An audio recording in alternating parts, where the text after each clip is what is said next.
Muito bom dia, boa tarde, boa noite, boa madrugada a você que está estudando. No vídeo de hoje falaremos sobre o capítulo 16 da obra dos Delitos e das Penas de Marquês de Beccaria. Esse capítulo que leva o título da Pena de Morte, talvez um dos capítulos mais importantes dessa obra. Nesse capítulo, meus amigos, Marquês de Beccaria, mais uma vez, apresenta sua indignação sobre a ideia de penas cruéis. Se no capítulo anterior ele trouxe reflexões sobre a moderação da pena, aqui ele vai bater forte com relação à ideia de pena de morte. Beccaria já começa perguntando: a quem se dá o direito de degolar uma pessoa, de tirar a vida de uma pessoa?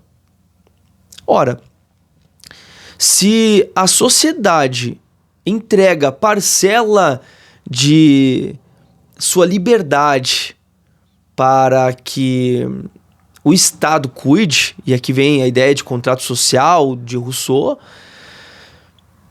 quando foi que a sociedade entregou a possibilidade de a nação, de o Estado, tirar a vida de um particular?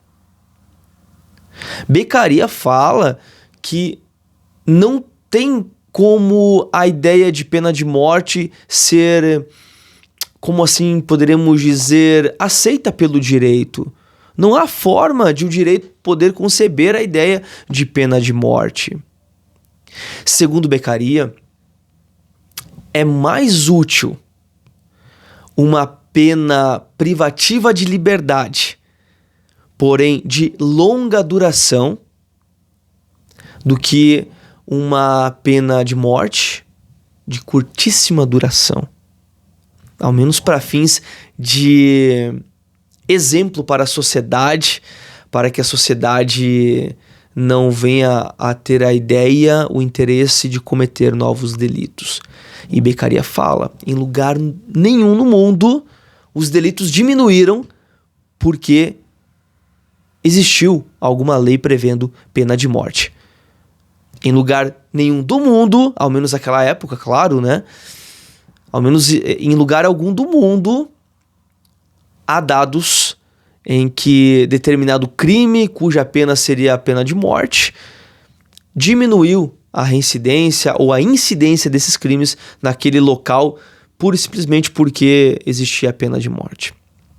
Beccaria finaliza esse capítulo com um dos parágrafos que eu julgo ser um dos mais interessantes e esclarecedores da ideia como um todo de Marquês de Beccaria dos delitos e das penas. Uma das partes mais importantes dessa obra está no capítulo 16, que fala da pena de morte. Está resumida em um parágrafo que diz o seguinte: o rigor do castigo causa menos efeito sobre o espírito humano do que a duração da pena. Porque a nossa sensibilidade é mais fácil e mais constantemente afetada por uma impressão ligeira, mas frequente, do que por um abalo violento, mas passageiro. De acordo com Beccaria, um dos bens mais importantes que nós temos, talvez o bem mais importante não seria a vida, mas sim a liberdade.